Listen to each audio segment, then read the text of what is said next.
Hi everyone, welcome to Legal Talks by Desi Kanoon. I am Suyash and today I am going to discuss the case of K.N. Nagarajappa and others versus H. Narasimha Reddy, wherein the Honorable Supreme Court discussed Section 103 of the Code of Civil Procedure that talks about power of the High Court to determine issues of fact in second appeals.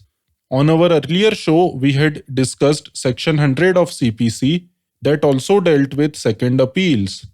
To know more about Section 100, you can watch our earlier episode on second appeals, for which the link is provided in the description below. The facts of the case are not relevant for the purposes of this show, and hence we would not be discussing them.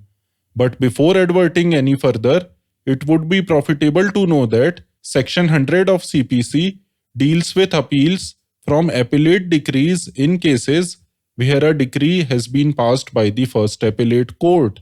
It provides that an appeal shall lie to the High Court from every decree passed by any subordinate court if the High Court is satisfied that the case involves a substantial question of law.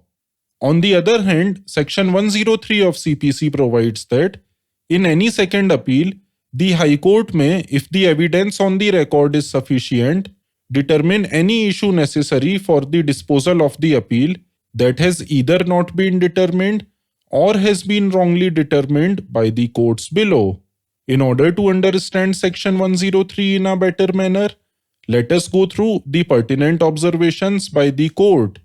Firstly, the court noted that normally the findings of the first appellate court are final, but the High Court can interfere with the findings of the court below if the findings of fact are palpably perverse or outrage the conscience of the court, or where the findings of fact require interference in accordance with Section 103 of CPC.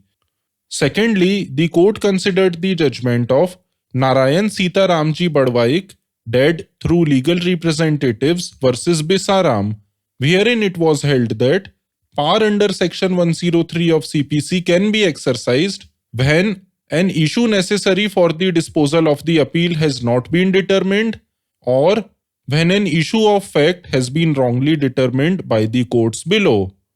And lastly, the court cited the case of Municipal Committee Hoshiarpur versus Punjab State Electricity Board, wherein following important points were laid down. A. Section 103 CPC is not an exception to Section 100 CPC, nor is it meant to supplant it. Rather, it is to serve the same purpose.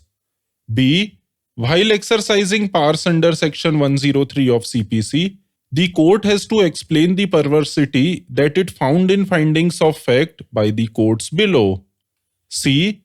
Power under Section 103 of CPC has to be exercised in exceptional circumstances and with circumspection where the core question involved in the case has not been decided by the courts below.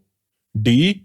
Non-consideration of relevant evidence or a similar erroneous approach can be interfered with by the High Court under Section 103 of CPC. However, concurrent findings are not to be upset in a routine and casual manner. E. Even considering irrelevant material or where the findings of the court below suffer from the vice of irrationality may attract exercise of powers under Section 103 of CPC. Thus, I hope that the nature and the scope of Section 103 of CPC is clear by now. So what are my concluding remarks? The Supreme Court succinctly explained that Section 103 is neither an exception to Section 100 nor is meant to supplant it. The purpose of Section 103 is to provide necessary tools to the High Court to correct the findings of fact by the courts below that have been erroneously recorded or have not been considered. The stage of second appeal comes after the final verdict by the trial court and the first appellate court. In cases where there are concurrent findings, the second appellate court must remain vigil in interfering with such findings, as the same could be done only for cogent and convincing reasons. Hence, I hope you enjoyed listening to the show. Thank you for listening. Please do not forget to like and subscribe us. And if you have any comments, please make them in the comments section. See you next time. Till then, stay tuned.